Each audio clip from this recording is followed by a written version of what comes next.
Welcome to the Market Moment. My name is Matt Walters here with Lee Mackey. Hey. And John Martfeld. Hello. And we are excited to be here as always. We've got some good questions we're going to walk through today. But we appreciate you guys joining us as always. And we encourage you to join the growing online community at the Market Moment. Check us out on YouTube and all the podcast channels. Give us a like, subscribe, comment. We really appreciate that. And we've been asking a lot of people, like, what do you want us to talk about? What are some topics and ideas that you have? So today, we're going to actually talk about a question that each of us feel like we get on a fairly regular basis, or just a common question that we hear. So we're going to walk through those. So anything before we get started? No. I like it. Yeah. It's kind of a fun part of client meetings. Yeah. We talk about their portfolios and markets, but it's kind of nice just to sit back and say, what are 2 or 3 questions that you have in your mind? And, they range. All from over the place. All over the place. We've talked about them in previous podcasts. We're getting a lot of election questions and how that pertains to our investments. But we get questions. Everything from all over Bitcoin to elections to everything. And sometimes we have great answers. Yeah. And sometimes you're like, I don't know. Yeah. I'm We have not to do a an little more expert. research. So, all right. So, John, let's pop it off with your question. So you said you hear a lot, just the general question, and I agree. I hear this all the time, like, how much do I need to retire? Yes. And I know Eli, is on this podcast a lot. He always has a quick answer to that. Yeah. It depends, right? He's probably got an Excel spreadsheet. He's got an Excel spreadsheet to show you how. But it does actually depend. But I've had so many clients in my lifetime of doing this, and doing financial planning. It's kind of funny. The ones that are so far ahead and they're doing great usually have that fear and that question. They come in and they're scared that they're not all together, and they ask that question, do I have enough? Mm-hmm. And the simple answer is we have no idea until we know what your expenses are, right? And how much you make in retirement is unknown, but we can make a guesstimate, right? So I guess the main way you look at that is when you do a retirement plan, whether you're younger, whether you're older, of course, the younger you are, the better chance you're going to get to the spot you need to get. I saw some article that said you need $2 million before you can retire. Yeah, I hate those. It's the stupidest thing. I mean, you know how many of my clients in my years of doing this, going back to 2000, have had $2 million? I mean, it's getting more and more now, right? Yeah. There's more and more common. But it has, in my years of doing this, there's a very small percentage had $2 million at retirement. And I think that is a stupid thing, and people get nervous and they see that and they think they're way off path, and then they give up or throw their hands in the air. When in reality, it's about what are your expenses. If you have no debt and you're 65 years old and you're getting your Social Security benefit started, and you're traveling once a year, but it's not that expensive and things aren't, your Social Security benefit plus maybe a little more will get you through. If you have high living standards, then it's going to be a different story. It's all over the place. Yeah. Two comments. One, it wasn't long ago where, people did not retire with massive amounts of wealth. I mean, because people had pension plans. Yeah. You worked for a company that had a pension, and you couple that with Social Security, and that was kind of what you lived on. Yep. And two, we're not going to name the company, but over the last several years, there was a commercial, some investment firm, national investment firm, their commercials had to do with what's your number. Right. You remember that? Yes, I do. And, and it was made to pique people's interest, like, what is my number? And so, in some cases, $2 million is not enough. Exactly. But I've had clients with $300,000 or $400,000 saved, and that was more than they needed. It was plenty. Yes. And you're right. It comes down to, what's your cost of living? What expenses do you have? And I mean, I've got some clients that, believe it or not, live on $3,000-$4,000 a month or less, and they're fine. Yeah. No doubt, they're happy. Absolutely. I'd say one advice I'd give to anybody out there, especially if you're younger, the younger you are, the faster you can get out of debt. I teach my boys, I preach to them daily. Do not get in debt, right? I mean, just stay out of debt, put money back for yourself, save. You do all those right things, chances are you're going to be fine at the end of the day. But it's all about debt, I think, more than how much assets you have to retire on. It's about the debt service that you have to pay. Yep. And so it's a arbitrary number. We don't know what it is.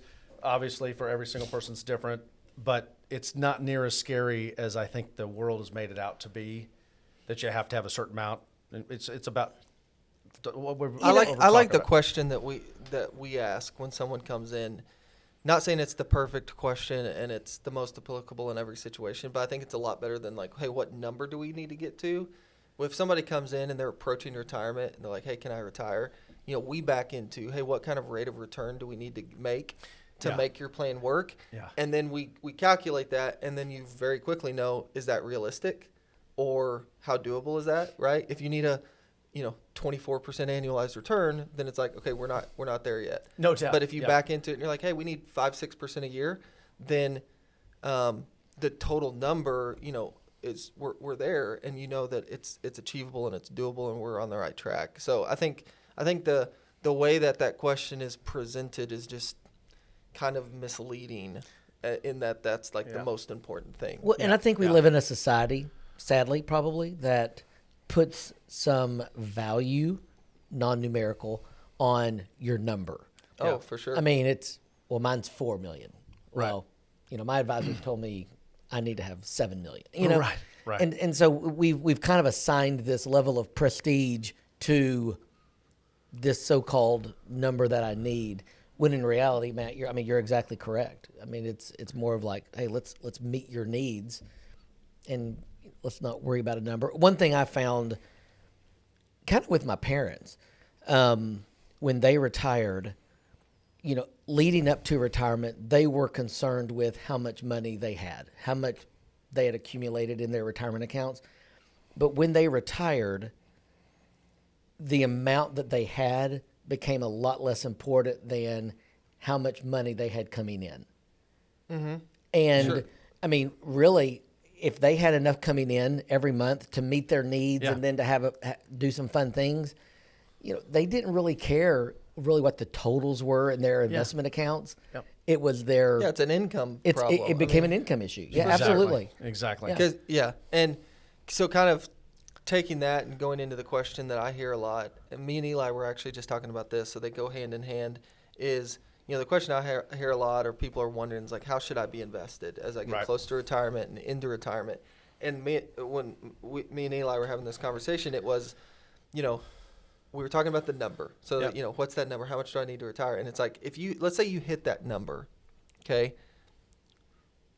That doesn't matter if what happens moving forward is not okay, right? Like if you hit 100%. that number and then the next 12 months you're down 50%, then like that number probably never mattered. And so it's so much more about like how you're entering into retirement in terms of how those returns are coming from us in which sequence. Yeah. And then beyond retirement, how are those returns coming out? Is it highly volatile? How much Yeah. income are you taking out?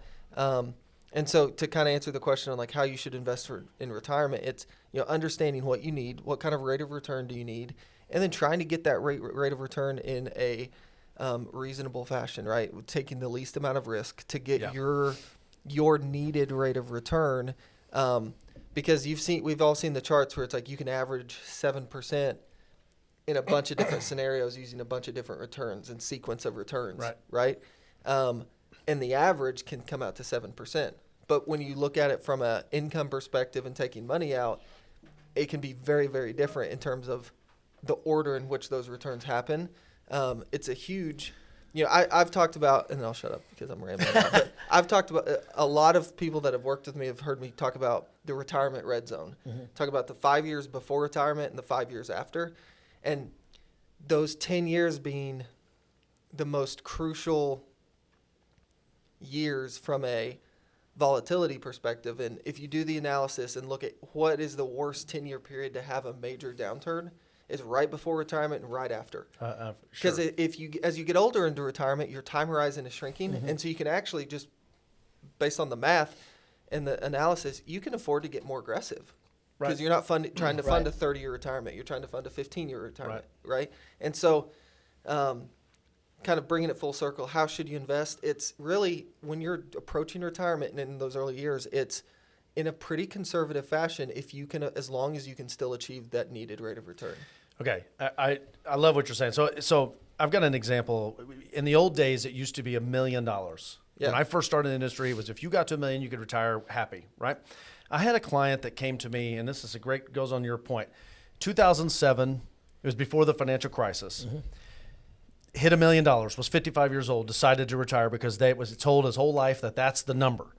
Retired, market goes down 54%. It had to be invested in the market for him to make it to 95. Lost 40% because the market went down 54%.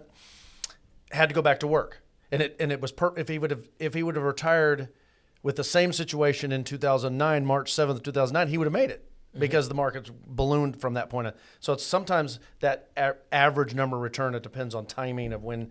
1,000%. But the other side to that, when we do our analysis and it comes back and it says you need to make 5.6% to make it to your, make it through retirement. To me, that is the best way to build a portfolio from that, take the least amount of risk possible to achieve your goals and go out. Because if you do that properly, you will not take the 40% hit, the 50% hit in a market. So it is about planning. It's not about a number. Yeah. It's about planning. And some of this kind of sounds like, as I was listening to myself and listening to you, it's not that we're not saying to not be invested. Like you, 100% right. But have a plan and know what the objective is and what Exactly. you need. Don't just be taking unnecessary amounts of risk. There's ways to be invested in more and more ways with innovative products that are coming out to be invested and participate in the markets, but with either known or somewhat known kind of outcomes and somewhat known kind of downside risks. And that's really important when you get into those retirement years. We're getting a little bit of help, over the last couple of years as rates have gone higher. It was early in my career, early in your career as well, John, where we had the benefit of fixed income, treasuries, CDs. We'll tell you what those are later, man. that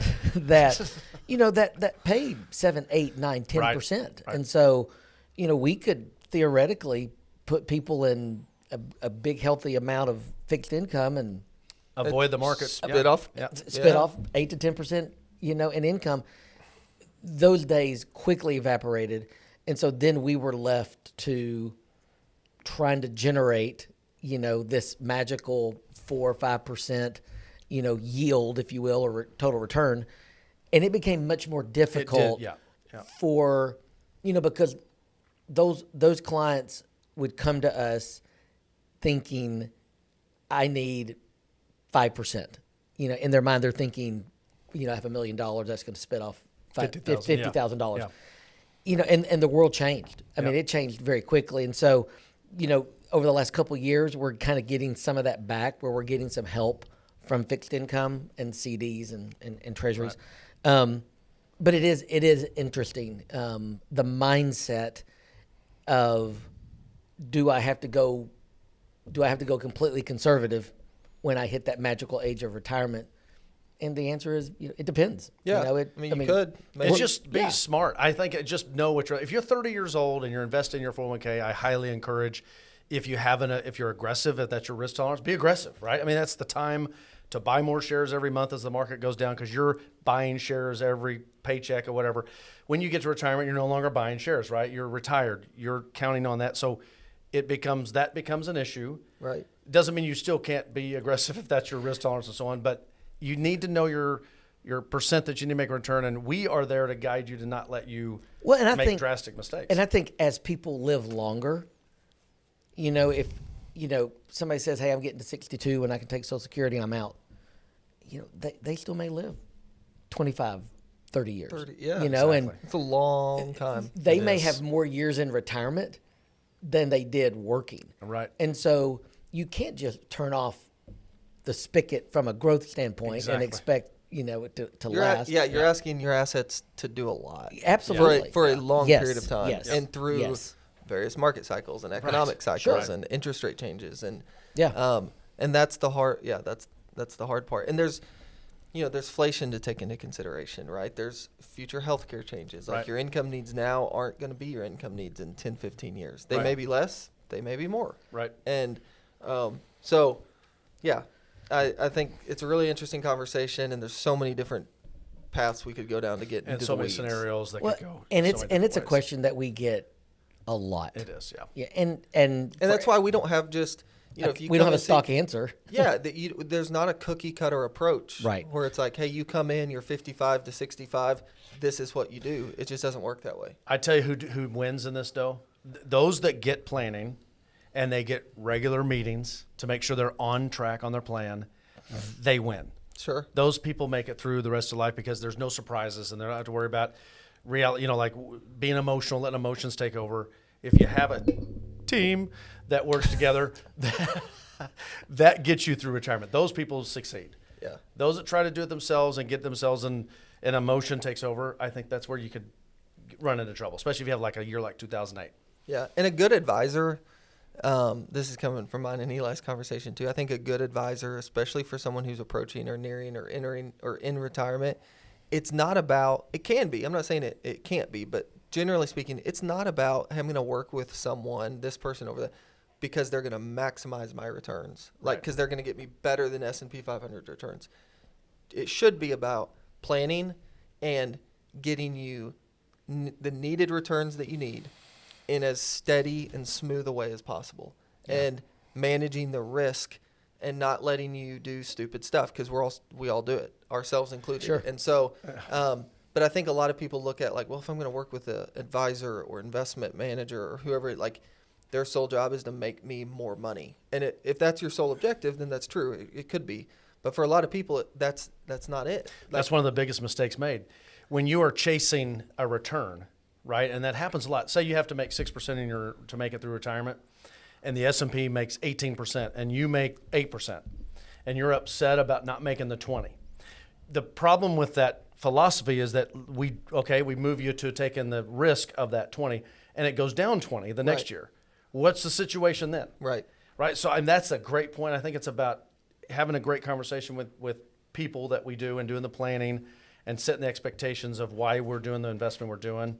But it is also the emotional on the client side. You have to be okay with either you're chasing those returns and you're going to take the risk, or you understand that you don't need to take that risk, and that's why you're not getting those returns all the time. One thing that has really started to bug me about our industry, and I get it, but like you get the sense that like everybody, it's like investing is easy. And Right. it comes from, I get that from an access perspective. Things have changed. Getting access to investments, making investments is easier than it's ever been. Investing is freaking hard. Like it's really hard. It's been easier the last 15 years. I mean, the Dow's gone from 6,400 to 41,000. Sure. So it seems easy. And I think that's become and And also maybe that's where some of it comes from, is like there's been a good stretch. Well, there's a few hiccups, right? You had COVID and some different, but like it's been a pretty good run. And so maybe there's a sense of like, hey, just buy the S&P 500. That's what everybody needs to do. Some people do need to do that, but a lot of people don't. And investing is really hard. And there's going to be times that are in our future where that people realize that again, of like, you know what, this isn't just The what the emotional- commercials Yeah. make it out to be. And then you have those people that are behind a podcast. They're 19 years old. They have no knowledge of what's going on, but they get a meme stop thing going and they make millions of dollars. Everybody thinks it's easy, and that's what everybody Yeah. does. And and everybody's been holding down the public because that's just easy. Yeah. And it is so wrong. There's been more people that have lost their shirt trying to chase those types of things than they win on those types of things. But we've been led with all the, Yeah. You gotta be- maximizing the media stuff. It's anyway. Yeah. Okay. So That could be another subject for later. yeah. Could be. I think we just probably butchered it. But, hard pivot. Okay. So credit cards. Yeah. So a lot of people asking about credit cards. Should I have them? How to use them? How to maximize the value of them? Lee? I have gotten it, and I get it from a lot of clients. But I've worked with a number of younger clients recently, and one of the things that we've been talking with is personal finance, and this is not a Dave Ramsey show. Right. He would say, cut them up, don't use Yep. them, never get them out of your wallet, never apply for one. Right. And sorry to interrupt, for a fair number of people out there, that is the right approach. Absolutely. No doubt. Yeah. And the question I got yesterday in a meeting was, if we have one, should I get one that pays me money back, that gives me perks, that airline miles, whatever, you yeah. know, hotel points. You know, if you do a lot of traveling, then it may make sense. You know, my philosophy is if you have a credit card, pay it off. Number two, if you have a credit card and you pay it off, then you might as well get some benefit from that, whether it's money back, points, airline miles. You know, it is tough, you know, because I would love to say you don't need it. That's why I probably tell people I'm Dave Ramsey-ish instead of a full-blown, you know, Right. Dave Ramsey disciple. But, you know, for a lot of people, they don't need to have one because they have poor money habits. But curious, what are your thoughts? Okay, I've got clients that some of my best clients are in the best financial shape and they're going to pass away and leave money behind, right? Which is the best situation. Yeah. They've done everything right.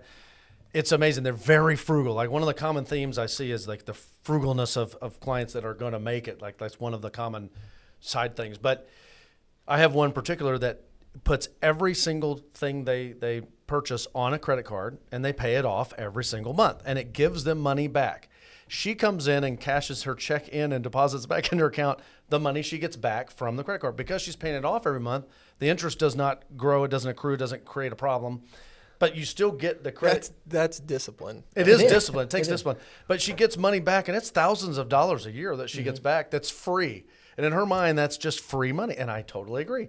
She'll take a vacation on that once a year, right? And I think that, if you can do that, God bless you. That is the best way to use a credit card. Or in the same token with the miles, if you're going to spend money, and I always look at, like in her case, groceries, gas, even some of her utilities go on the credit card, like things that you're going to have to pay anyway. If you have the discipline to put them on the card and pay them off with the money you would have otherwise used to pay them anyway, smart. In my opinion, that is extreme smart. On the other side, when you cut them all up and you never use them again, I've had clients that have run into needing credit and having no credit. The house is paid for, they have no credit cards, their cars are paid for, they've done all the right things their whole life. They need to go get a quick loan for just a small amount of time, and they have no credit score. Yeah. Right. So there's another advantage to having a credit card that if you pay it off every month is that it keeps your even if you had to have credit at some point. So those are two things I see. 90% of people don't have that discipline. You know, if you do, it's worth it. And for me, I could probably argue both sides depending on which day you catch me. Right. You know, like, you know, Dave Ramsey calls the credit score a debt score. You know, I mean, he's like, why do you need it? Yeah. You know, who cares if your credit score is 0? Now, that's his perspective. It's easy when you wrote a book and made billions. Yeah, but I mean, in his audience, Right, You know, right. consider that. But I mean, it's good general advice. Anyway, you have thoughts on that? Not really. No, No, y'all covered it. you did. Yeah. We did. We knocked it out. Anyway, it is interesting.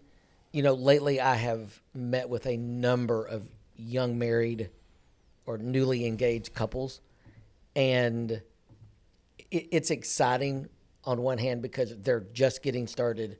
You know, we're putting in some really good habits.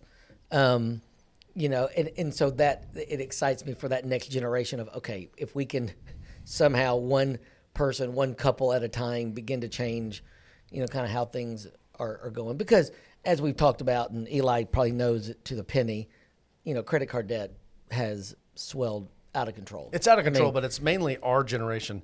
it is. We did not get the education nor the help from our parents that we are giving our kids. It Yeah. seems like it's getting more and more where our kids growing up, your kids are taught these lessons. I was not taught these lessons, right? And I don't think our generation wasn't like, and you didn't have Dave Ramsey, you didn't have the internet. So I think it's our generation's creating a lot of the debt. I think the younger generation on a high note is smarter. I think we're creating smarter. I hope we are. Yeah, I agree. Yeah.